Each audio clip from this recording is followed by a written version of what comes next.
अस्सलामुअलैकुम my YouTube family, कैसे हैं आप सब। मैं उम्मीद करती हूँ आप लोग बिल्कुल ठीक होंगे। जहाँ रहें खुश रहें, आबाद रहें, अल्लाह की अमान में रहें। और मैं भी बिल्कुल ठीक हूँ अल्हम्दुलिल्लाह। तो इसी दुआ के साथ अपना व्लॉग कर लेते हैं स्टार्ट। जैसे कि मैं यहाँ आपके साथ मौसम शेयर कर रही हूँ। ये कल शाम का मौसम है जो कि बहुत ही ज़बरदस्त मौसम हो रहा था। ठंडी हवाएँ भी चल रही थी, बहुत ज़्यादा नहीं थी लेकिन मौसम ठंडा था।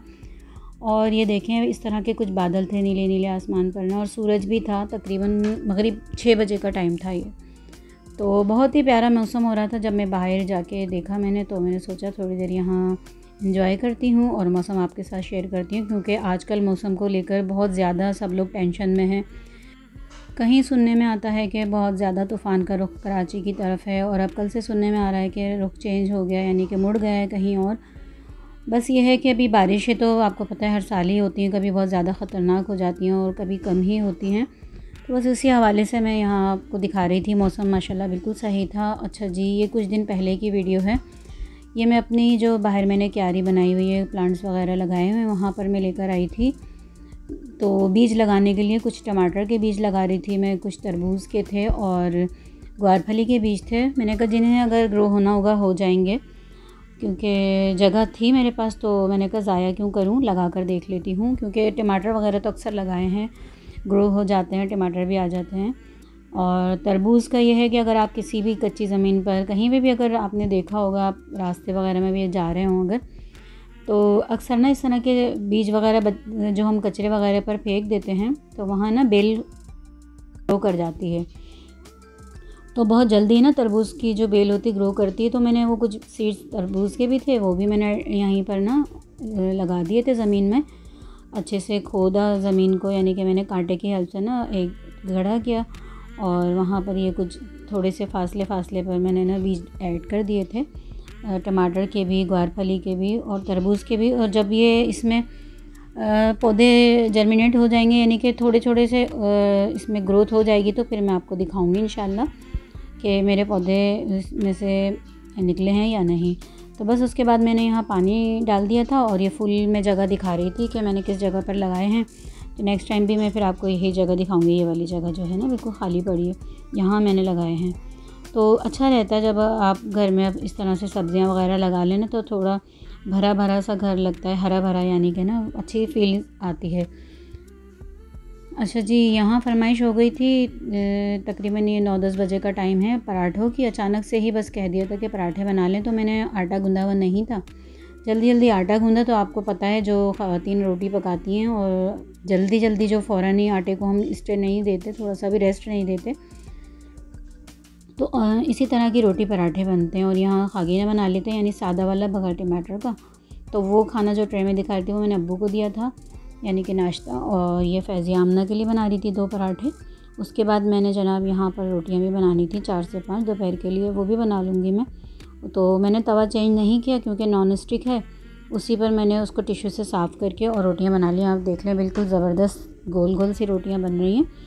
पराठे तो इतने अच्छे शेप में नहीं बने क्योंकि उस वक्त आटा ताज़ा ही गूंदा हुआ था, लेकिन रोटियाँ आप देख लें माशाल्लाह। और हमेशा ही देखते होंगे मेरी रोटियाँ इसी तरह से फूली फूली बनती हैं, जिससे हमारे बुज़ुर्ग हजरात या हमारी नानी दादियाँ कहती थी फुल्का बनाया है, बड़ी खुश होती थी और हमें बड़ी दाद मिलती थी जब हमने सीखा था उस टाइम पर इस तरह की फूली फूली रोटियाँ जब बनाते थे।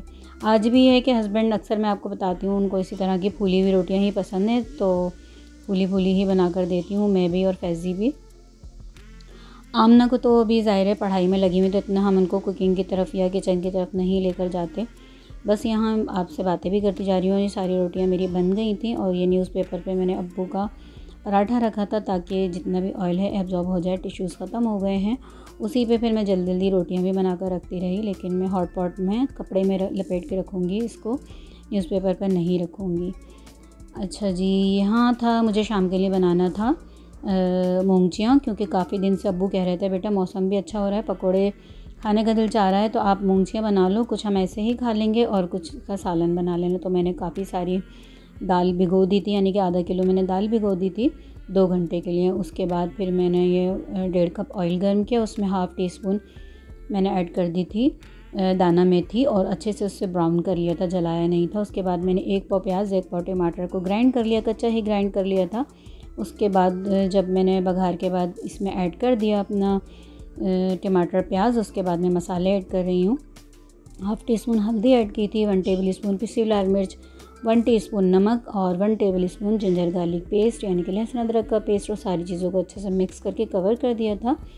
क्योंकि आपने नोट किया होगा जब भी हम कच्ची प्याज का मसाला बनाते हैं ना, तो भुनाई भी ज़्यादा मांगता है, वो अच्छी भुनाई करनी चाहिए उसकी, और वो उछलता कूदता भी बहुत है बस वो, तो इस वजह से ना कवर कर करके ही आप उसे भूनें, वरना आपके हाथ पर या आपके फेस पर छींटे आ जाएंगी जिससे कि जलने का इम्कान है। तो थोड़ी सी एहतियात ज़रूर कर लें कि जब आप थोड़ा सा चला दें, चलाने के बाद फिर उसको कवर कर दें, फिर आप उसको थोड़ा सा पकने दें। तो इस तरह करते करते 2 से 4 बार करेंगे तो हमारा मसाला बहुत अच्छे से भुन जाएगा। ये तब तक उछलता है जब तक इसमें पानी होता है टमाटर प्याज का, क्योंकि हमने तो आपके सामने कोई पानी ऐड किया ही नहीं इसमें। तो बस हाफ़ इसमें लिड कवर कर दिया है मैंने, फिर इसे खोलूँगी, फिर एक बार मैं इसे चला दूँगी। तो बताने का मकसद ये है कि बार बार पूरी रेसिपी दे रही हूँ मैं आपको यहाँ पर। अब ये देखें पानी ड्राई हो गया, तो अब इसको मैं ये दिखा रही हूँ कि ये इसकी भुनने की निशानी है चम्मच में पकने लगता है। तो अभी मैंने दिखाया पका नहीं है, लेकिन पानी ड्राई हो गया। तो अब हम इसे, अब ये देखें 2 मिनट बाद दिखा रही थी मैं, अच्छे से इसमें पकने लगा है, चम्मच में बबल्स आ रहे थे, अब ये रेडी हो गया है। अब हम इसमें ऐड कर देंगे शोरबा, जितना भी आपको रखना हो अपनी मूंगचियों के हिसाब से, यानी जो मूंग की दाल के हम पकोड़े बनाते हैं उसे अब कुछ लोग मंगोचियाँ कहते हैं, कुछ लोग मूंगचियाँ कहते हैं, और बाकी लोग क्या कहते हैं मुझे नहीं पता, बहरहाल हम मूंगचियाँ कहते हैं। तो बस इसको मैं रख दूँगी पकने के लिए थोड़ी देर हल्की आंच पर। अच्छा जी, हमने जो दाल भिगो दी थी उसके लिए अब मसाला है ये, कुछ हरी मिर्चें ले ली हैं मैंने जो कि फ्रिज में रेड हो जाती हैं और ग्रीन है। तो अब रेड चिली पाउडर इसमें ऐड नहीं करूँगी क्योंकि रेड चिलीज़ हम ये ग्रीन वाली डाल रहे हैं। तो ये ले लें, आप देख लें कितनी है अपने हिसाब से। 1 टीस्पून नमक लिया है, 1 टेबल स्पून सूखा पुदीना है, आपके पास फ्रेश हो तो फ्रेश ले लें, 1 टीस्पून पिसा हुआ गरम मसाला, 1 टीस्पून लहसुन अदरक का पेस्ट, और थोड़ा सा हमने हरा धनिया भी लिया था। इन सारी चीज़ों को मैं दाल में अच्छे से ग्राइंड कर लूँगी। ग्राइंडर जग जो होता है इसमें मैंने डाल कर ना, ग्राइंडर के जग में, जूसर वाले जग में इन्हें ऐड किया, दाल को सारे मसाले ऐड किए और इन्हें ग्राइंड कर लिया। अब इसका थिक सा पेस्ट बना लिया।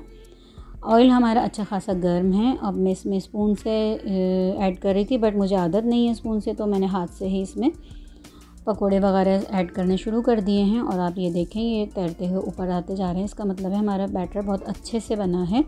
अगर आप समझते हैं दाल आपसे नहीं पिस रही तो आप उसमें थोड़ा थोड़ा पानी ऐड कर दें, लेकिन जब अगर आपकी दाल पिसने के बाद आप देखें बॉल में निकालने के बाद पतली हो रही है थोड़ी सी, या तो उसका पानी आप थोड़ा सा ड्रेन कर दें, या फिर इसमें 2 से 3 टेबल स्पून जितनी आपको उसकी थिकनेस के लिए ज़रूरत हो ना दाल की, तो आप उसमें बेसन ऐड कर दें, तो बिल्कुल सही परफेक्ट बनेंगे आपके पकोड़े, बिल्कुल भी ख़राब नहीं होंगे, यानी कि मूंगजियाँ।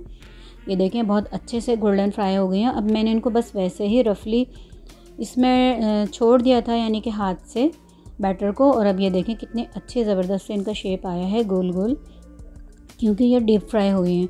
अगर आप इसे शैलो फ्राई करेंगे यानी कि कम तेल में फ्राई करेंगे तो वो थोड़ी सी फ्लैट बनेंगी। अगर आपको गोल बनानी है तो आप इसको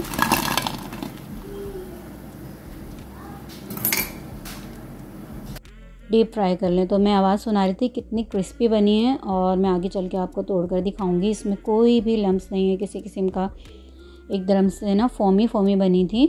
अच्छा, थोड़ी सी मुझसे ये मिस्टेक हुई थी क्योंकि मैंने काफ़ी सालों बाद बनाई हैं, और तो मैं आगे चल के मिस्टेक बता दूंगी। अच्छा जी, ये हमने अपने खाने के लिए निकालनी थी, और ये देखें मैं आपको तोड़ के दिखाती हूँ। ये देखें बिल्कुल एकदम से फोमी फोमी बनी है, बिल्कुल एकदम से ना जाल टाइप आ गया है, कोई इसमें लम्स वगैरह नहीं है। तो आप मेरी रेसिपी को इसी तरह स्टेप बाय स्टेप फॉलो करेंगे तो बहुत ही ज़बरदस्त बनेगी। मैंने खा लिया था और टेस्ट में भी बहुत अच्छी बनी थी। अब यहाँ जो शोरबा था ना, तो जैसे ही मैं निकाल रही थी कढ़ाई से इनको फ्राई करके, तो मैं फ़ौरन ऐड नहीं कर रही थी, थोड़ी ठंडी होने के बाद ऐड कर रही थी। और शोरबा भी मैंने अभी फ्लेम ऑन नहीं किया था उस वक्त जब मैंने पहला बैच डाला था। अब मैंने ऑन कर दिया तो धीमी आंच पर है, यानी कि ये नीम गरम हमारा शोरबा है। बाकी इसमें मैं फ्राई कर रही हूँ, और फ्राई करने के थोड़ी देर बाद यानी 10 मिनट बाद, ताकि हल्की ठंडी हो जाए हमारी मूंगजियाँ, फिर ऐड कर रही हूँ। अच्छा, मैं मिस्टेक आपको ये बता रही थी, ये देखें ये बिल्कुल अब तकरीबन रेडी हैं, और इसमें मैं हरी मिर्चें डाल दूँगी। तो और इसको मैं 10 मिनट के लिए रखूँगी हल्की आंच पर, ताकि इसमें से ये थोड़ा सा इसका पानी एब्जॉर्ब कर लें और इनके अंदर भी इसका फ्लेवर आ जाए। तो मैं मिस्टेक बताते बताते रह जा रही हूँ। बार बार मिस्टेक मेरी ये हुई थी कि मैंने इनको पानी में भिगोना भूल गई थी। तो अम्मी हमारी ये करती थी, पहले इन्हें सादे पानी में कढ़ाई से निकाल के ना फ्राई करने के बाद सादे पानी में भिगो देती थी, फिर उनको निचोड़ कर जैसे हम दही बड़े करते हैं ना, फिर इसमें शोरबे में डालती थी। तो मैं ये अमल ना भूल गई थी और मैंने ऐसे ही ऐड कर दी थी। तो थोड़ी देर बाद जब मैंने देखा तो शोरबा बहुत कम रह गया था, यानी कि गाढ़ा भी हो गया था।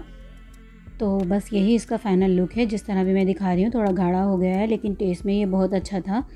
आप इसे ज़रूर ट्राई कीजिएगा। सिंपल सी रेसिपी है, घर के मसालों से बनने वाली रेसिपी है, कोई ज़्यादा झंझट भी नहीं है और बहुत ज़्यादा मज़ेदार बनती है। आप ज़रूर ट्राई कीजिएगा। अच्छा जी, हमारे मिट्ठू मियाँ हैं, मैं यहीं बैठी हुई एडिटिंग कर रही थी सहन में आकर, कारपोर्च में यानी कि। तो उनका पिंजरा यहीं था। मैं अपना हैंड फ्री यहाँ रख कर भूल गई, तो इस जनाब हैंड फ्री को खाने की कोशिश कर रहे हैं। अच्छा, जैसे कि मेरे कल के व्लॉग में आपने देखा होगा, मैंने तो खैर क्या, मैंने स्टार्ट ही लिया था और मैं चली गई थी, फिर बच्चों ने उसे कंप्लीट किया।